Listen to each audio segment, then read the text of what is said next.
السلام علیکم دوستو آج 16 دسمبر 2019 سوموار کا دن ہے۔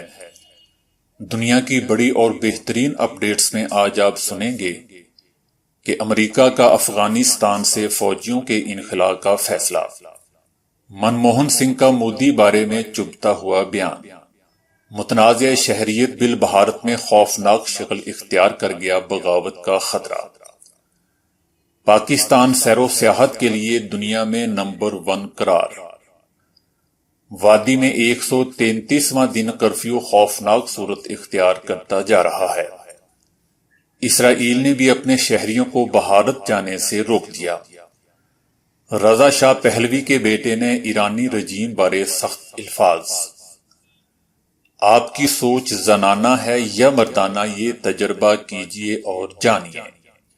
تو آئیے دوستو چلتے ہیں اب خبروں کی ڈیٹیل کی طرف، لیکن اس سے پہلے اگر ہو سکے تو میرے اس چینل کو لائک اور سبسکرائب ضرور کیجیے گا، شکریہ۔ دوستو صدر ٹرمپ کی انتظامیہ اسی ہفتے افغانستان سے 4000 فوجیوں کو واپس بلانے کا اعلان کر رہی ہے۔ امریکہ اور طالبان کے درمیان ایک ہفتے قبل ہی امن مذاکرات بحال ہوئے تھے، لیکن گزشتہ جمعرات کو افغان دارالحکومت کابل کے شمال میں امریکہ کے ایک فوجی اڈے پر طالبان کے حملے کے بعد ٹرمپ انتظامیہ نے یہ مذاکرات عارضی طور پر معطل کر دیے ہیں۔ افغانستان میں اس وقت 13,000 امریکی فوجی تعینات ہیں۔ CNN نے ایک امریکی عہدیدار کے حوالے سے کہا ہے کہ ٹرمپ انتظامیہ اسی ہفتے فوجیوں کو واپس بلانے کا اعلان کر سکتی ہے۔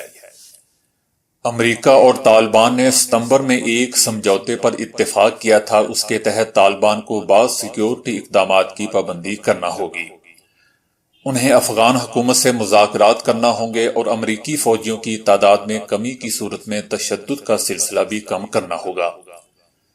صدر ٹرمپ اس بات کا اشارہ دے چکے ہیں کہ وہ بیرون ملک تعینات امریکی فوجیوں کی تعداد میں خاطر خواہ کمی کریں گے اور جہاں امریکی فوجیوں کی ضرورت نہیں ہے وہاں سے انہیں واپس بلا لیا جائے گا۔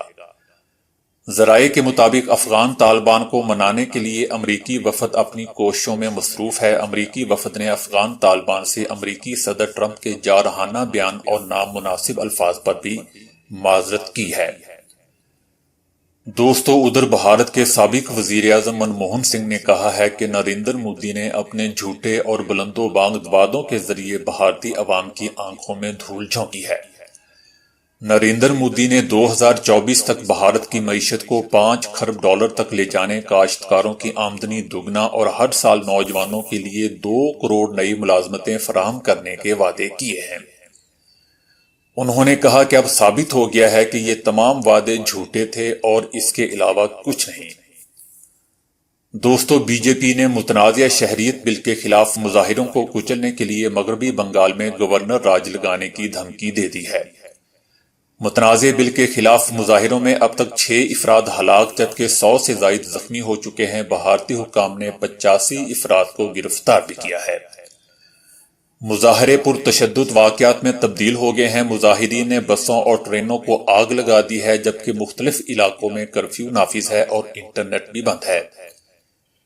دوسری جانب پارلیمنٹ اور صدر سے منظوری ملنے کے بعد مغربی بنگال، پنجاب، کیرالہ، مدھیہ پردیش اور چھتیس گڑھ کے وزرائے اعلیٰ نے کہا ہے کہ کچھ بھی ہو جائے وہ اس متنازع قانون پر عمل درآمد نہیں کریں گے۔ ادھر نئی دہلی کے طلباء نے نریندر مودی کو وزیر اعظم اور امیت شاہ کو وزیر داخلہ ماننے سے ہی انکار کر دیا ہے۔ ان کا موقف ہے کہ ان دونوں نے آئین کو توڑا ہے۔ عوام نے مودی کے حمایتی میڈیا کے خلاف بھی احتجاج کیا۔ مغربی بنگال اور آسام میں حالات انتہائی کشیدہ ہیں۔ برطانیہ، امریکہ، کینیڈا اور دوسرے مغربی ممالک نے اپنے شہریوں کو بھارت کا سفر نہ کرنے کی ہدایات جاری کر دی ہیں۔ کولکتہ میں 15 بسوں اور دیگر شہروں میں کئی ریلوے اسٹیشنز، ڈاکخانے اور عوامی املاک کو آگ لگا دی گئی ہے۔ کانگریس نے بھی نئی دہلی میں بھارت بچاؤ ریلی کا اعلان کر دیا ہے۔ دوستو ادھر سیاحت کے بارے میں برطانیہ کے ایک مشہور میگزین کونڈے لیز ٹریول نے تعطیلات گزارنے کے لیے 20 ممالک کی فہرست جاری کی ہے، جس میں پاکستان کو سر فہرست رکھا گیا ہے اور سیاحت کی بہترین جگہ قرار دیا ہے۔ پاکستان میں چین اور نیپال کی چوٹیوں کی مشترکہ بلندی سے زیادہ بلند چوٹیاں ہیں جو سیاحوں اور مہم جوئی کے لیے طلسماتی جگہ ہیں۔ میگزین نے لکھا ہے کہ قدیم وادیاں ویزا شرائط میں نرمی اور اعلیٰ سطح کا شاہی دور سیاحوں کا منتظر ہے، جس کا مطلب یہ ہے کہ یہ شاندار ملک بالآخر وہ توجہ حاصل کر رہا ہے جس کا وہ مستحق ہے۔ پاکستان دل فریب مناظر رکھنے والی جگہ ہے جہاں سرسبز وادیوں اور بلند و بالا پہاڑ ہیں اور یہاں کے لوگ تو کمال کے ہیں۔ فہرست کے مطابق برطانیہ کو دوسرے، کرغزستان تیسرے، ارمینیا چوتھے اور برازیل کو 5ویں نمبر پر رکھا گیا ہے۔ یاد رہے کہ دنیا بھر کے بہترین سیاحتی ممالک کی یہ فہرست سیاحوں، ٹریول بلاگرز، یوٹیوب ویلاگرز، میگزینز اور ایڈونچرز کلب کی آراء اور تبصرے کے بعد مرتب کی جاتی ہے۔ دوستو، مقبوضہ وادی میں اتوار کو مسلسل 133واں روز بھی بھارتی فوجی محاصرے اور دیگر پابندیوں کی وجہ سے وادی کے مسلم اکثریتی علاقوں میں لوگوں کو شدید مشکلات کا سامنا رہا۔ علاقے میں دفعہ 144 کے تحت سخت پابندیاں نافذ ہیں۔ انٹرنیٹ اور پری پیڈ موبائل فون سروسز معطل ہیں، جس کی وجہ سے کشمیریوں، خاص طور پر طلباء، صحافیوں، ڈاکٹروں، تاجروں اور دیگر پیشہ ور افراد کو شدید مشکلات کا سامنا ہے۔ مسلسل محاصرے اور پابندیوں کی وجہ سے لوگوں کو خوراک، زندگی بچانے والی ادویات اور دیگر بنیادی اشیاء ضروریہ کی قلت کا سامنا ہے۔ بھارتی فورسز آج بھی گھروں میں گھس کر نوجوانوں کو گرفتار کر کے انہیں نامعلوم مقامات پر منتقل کر رہی ہے۔ 80 لاکھ کشمیری بھارتی جبر سے نجات کے لیے دنیا کی طرف دیکھ رہے ہیں۔ گرفتاری کے بعد نوجوانوں کو شدید تشدد کا نشانہ بنایا جا رہا ہے اور رہا کرنے کے لیے ان کے اہل خانہ سے تاوان طلب کر کے پروفٹ کا ذریعہ بنایا ہوا ہے۔ دوستو، کہتے ہیں کہ جب مشکل وقت آتا ہے تو دوست دشمن بھی چھوڑ کر بھاگ جاتا ہے۔ بھارت میں حالیہ ایام میں حکومت کے خلاف ہونے والے مظاہروں کے دوران اسرائیلیوں کو شدید خطرات لاحق ہیں۔ اس لیے اسرائیل نے اپنے شہریوں کو بھارت جانے سے روک دیا ہے۔ بھارت میں موجود اسرائیلی شہریوں سے کہا گیا ہے کہ وہ غیر ضروری سفر سے گریز کریں، بالخصوص منی پور، میگھالیہ، میزورام، ناگالینڈ، اروناچل پردیش، آسام اور دوسری ریاستوں میں حالات کافی خراب ہیں اور اسرائیلیوں کی سلامتی کو نقصان پہنچ سکتا ہے۔ اسرائیلی وزارت خارجہ نے کہا ہے کہ بھارت میں موجود اسرائیلی شہری کسی ناخوشگوار واقعے یا مشکل کی صورت میں سفارت خانے سے رابطہ کریں۔ ریاست آسام میں مظاہروں کے دوران 22 سالہ ایک اسرائیلی اور ایک جرمن خاتون پھنس گئی تھی، تاہم ان کے سفارت خانوں کی مداخلت سے انہیں بحفاظت مظاہروں کے علاقوں سے باہر نکالا گیا تھا۔ دوستو، رضا شاہ پہلوی کے صاحبزادے نے کہا ہے کہ ایران کا مسئلہ موجودہ مقتدر طبقہ ہے۔ موجودہ نظام کی تبدیلی ہی ایران کے مسائل کا واحد حل ہے۔ ایرانی حکومت معصوم مظاہرین اور عام شہریوں کو طاقت کے ذریعے دبا کر اقتدار پر اپنی گرفت مضبوط کرنا چاہتی ہے۔ ان کا کہنا تھا کہ ایران کے مسائل کا حل مذہبی حکومت کی جگہ سیکولر نظام کا نفاذ ہے۔ گزشتہ ماہ ایران میں ہونے والے مظاہروں میں عوام کی طرف سے نظام کی تبدیلی کا نعرہ لگایا گیا۔ اگرچہ عوام اس وقت سڑکوں پر نکلے جب پیٹرولیم مصنوعات کی قیمتوں میں 200% اضافہ کر دیا گیا، مگر احتجاج کے دوران عوامی مطالبات سے صاف پتہ چلتا ہے کہ عوام 40 سالہ فرسودہ نظام کو ختم کرنا اور ملک میں جمہوری بنیادوں پر سیکولر نظام چاہتے ہیں۔ انہوں نے موجودہ نظام کے لیڈروں کو مشورہ دیا کہ وہ اپنے گریبان میں جھانکیں اور عوامی مطالبات پر کان دھریں۔ عوام تیل کی قیمتوں میں کمی کا نہیں بلکہ ملک میں جبر و تشدد پر قائم مذہبی نظام کی تبدیلی اور وسیع پیمانے پر اصلاحات کا مطالبہ کر رہے ہیں۔ ان کا کہنا تھا کہ اس وقت گو خامنائی گو قوم کا مقبول نعرہ بن چکا ہے۔ رضا شاہ پہلوی کے صاحبزادے کا کہنا تھا کہ ایرانی عوام کو بخوبی ادراک اور اندازہ ہے کہ امریکہ ہی ایرانی عوام کے مفادات اور حقوق کا محافظ ہے۔ ایران میں احتجاج اور پرامن مظاہروں کے دوران طاقت کا استعمال کوئی پہلا واقعہ نہیں ہے۔ ایرانی رجیم نے قوم سے 40 سال سے اس کے بنیادی حقوق طلب کر رکھے ہیں۔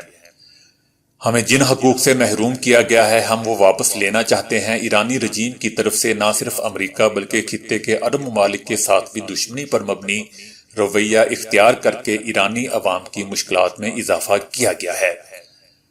پڑوسی ممالک میں مداخلت کی ایرانی پالیسی نے ایرانی عوام کی مشکلات میں مزید اضافہ کیا ہے۔ انہوں نے امریکہ کی طرف سے ایران پر اقتصادی پابندیوں میں اضافے کی حمایت کی۔ ان کا کہنا تھا کہ جبکہ ایرانی حکمران اپنی پالیسی تبدیل نہیں کرتے، امریکہ اور عالمی برادری کو ایران پر اقتصادی دباؤ ڈالتے رہنا چاہیے۔ دوستو، یاد رہے کہ یہ رضا شاہ پہلوی کا بیٹا ہے، یہ ایرانی عوام کا اتنا سکا کہاں سے آ گیا؟ اس سے اچھی بات کی توقع آپ کیسے رکھ سکتے ہیں؟ اس کا یہ بیان اور انٹرویو صرف اور صرف امریکہ کو خوش کرنے کے لیے ہے اور اس سے زیادہ کچھ نہیں۔ دوستو، آپ نے روزمرہ زندگی میں یہ جملے تو سنے ہی ہوں گے کہ مجھے عورتوں کی طرح تانے مت دیا کرو، یا پھر یہ جملہ کہ اس کا سوچنے کا انداز بالکل عورتوں کی طرح ہے، وغیرہ وغیرہ۔ سائنسدانوں کا کہنا ہے کہ چند آسان طریقوں سے آپ معلوم کر سکتے ہیں کہ آپ کا دماغ مردانہ ہے یا زنانہ، یعنی آپ کے سوچنے کا انداز مردانہ ہے یا زنانہ۔ مطلب چھوٹی چھوٹی باتوں پر فکر مند ہو جانا، بار بار تانے دینا، شک کرنا، وغیرہ وغیرہ۔ ایک لمحے کے لیے سکون سے بیٹھ جائیے اور اپنے دونوں ہاتھوں کی انگلیوں کو ایک دوسرے میں ڈال کر مضبوطی سے پکڑ لیجئے۔ اب معائنہ کیجئے کہ آپ کا کون سا انگوٹھا اوپر ہے۔ اگر آپ کے دماغ میں مردانہ پن غالب ہے تو آپ کا بائیں ہاتھ کا انگوٹھا اوپر ہوگا، ادروائز دائیں ہاتھ کا انگوٹھا اوپر ہوگا۔ اب اپنے ہاتھوں کو کھولیے اور اپنی انگلیوں، خاص طور پر شہادت کی انگلی اور رنگ فنگرز یعنی رنگ پہننے والی انگلی کو دیکھیے۔ دوستو، آپ دیکھیں گے کہ عموماً مردوں میں رنگ فنگر شہادت کی انگلی سے قدرے لمبی ہوتی ہے، جبکہ خواتین میں عموماً دونوں انگلیوں کی لمبائی یکساں ہوتی ہے۔ حیران کن طور پر جس طرح آپ کا ہاتھ آپ کے دماغ کی جنس کو ظاہر کرتے ہیں، بالکل اسی طرح آپ کا دماغ آپ کی جنس کا عکاس ہوتا ہے۔ عام مشاہدے کی بات ہے کہ مرد مخفی حقائق اور اشیاء مثلا کاروں وغیروں سے زیادہ متاثر ہوتے ہیں، جبکہ خواتین ذہنی ہم آہنگی اور دوسروں کے احساسات اور ضروریات کو سمجھنے اور پورا کرنے کی صلاحیت میں مردوں سے بہت بہتر ثابت ہوئی ہیں۔ ویسے دوستو، میرے جس ہاتھ کا انگوٹھا اوپر آنا چاہیے وہی آ رہا ہے۔ احتیاطاً آپ بھی چیک کر لیں، باقی اللہ سب سے بہتر جاننے والا ہے۔